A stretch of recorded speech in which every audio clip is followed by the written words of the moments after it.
초각과 액주지현에 온 화한은 몰래 객잔을 나서고 자신을 죽이려 하던 살수를 보고 그를 뒤따른다. 기루까지 따라간 화한은 무의 복장을 하고 기루를 살피는데 초각도 화한을 따라 들어왔다. 기루에서 한 여인이 맞는 것을 본 화한. 구하고 보니 예전에 자신과 혼담이 있던 송도도란 여인이었다. 송도도를 찾아 나선 이들로 한바탕 소란이 생기는데 초각이 나타나 화한과 송도도를 구해준다.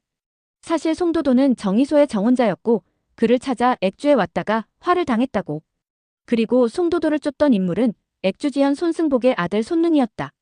손승복의 식사 초대가 있던 날 순찰사로 온 초소도 함께한다. 화한을 죽였던 비홍장군의 살수정일 역시 손가에 있었다. 손가에서 연회가 있고 손상복은 무의를 부르며 흥을 돋운다. 그런데 초각의 술잔에 이상한 낌새를 챈 화한. 이후 무의들이 살수로 변해 초각을 공격하는데 아무도 도와주질 않는다. 신호를 받은 무의가 독을 뿌리고 화한이 대신 나서서 화를 당한다. 또 한 번 눈이 안 보이는 화한. 초각 대신 독을 맞고 눈이 멀게 되어 지극정성 보살핌을 받는 화한은 사실 독을 맞은 순간 눈이 안 보였지만 다행히 사부님이 준 약으로 위기를 면했다고. 한편 초소가 액주현에 온 이유는 스승인 서승복과 손상복의 거래장부를 없애려는 것이었고 사실 초각도 손상복의 비리장부를 찾고 있다. 하여비의 살수정일은 초각과 화한을 제거하려 하고 화한의 향구에 독을 넣지만 이를 알아챈 화한이 물에 빠지며 위기에서 벗어난다. 그날 밤 복면을 한 채 정일과 손대인의 얘기를 듣는 화한. 그런데 들켜서 도망치다 복면한 초각과 부딪힌다.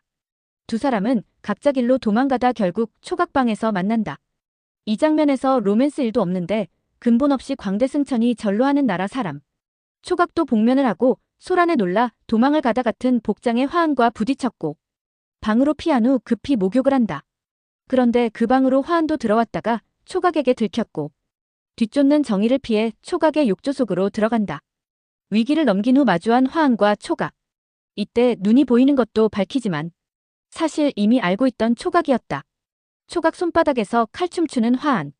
둘이 너무 잘 어울린다. 목욕을 마친 후 초각이 생각하는 장면에서 밝혀진 게 있는데 화한이 지붕에서 엿들을 때 반대쪽 지붕에는 초각도 있었다. 정의소를 죽이려는 음모와 정일이 하여비의 사람인 걸 알게 된 초각.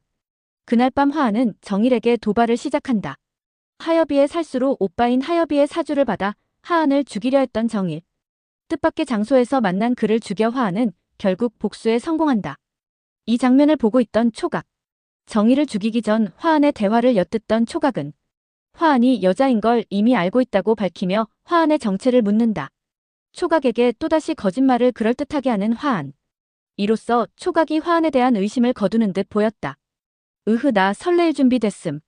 둘이 적당히 긴장감도 풀리고 금세 썸이라도 타길 바랬던 나의 마음과는 반대로 사건이 터지는데 바로 죽은 정의를 묻다 여러 구의 여인 시신이 발견된 것이다. 시신들의 억울함을 풀어주려 계략을 펼치는 초각.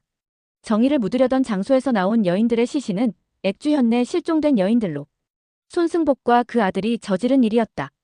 조정과 내통의 비리를 저지르고 초가군의 군량미와 군비에 지금도 늦추던 손승복은 여인들의 시신들과 함께 그동안의 악행들이 밝혀진다. 한편 스승의 비리장부를 처리하러 왔던 초소는 원했던 장부도 획득하고 손승복도 살해하며 자신이 하려던 일은 해낸다.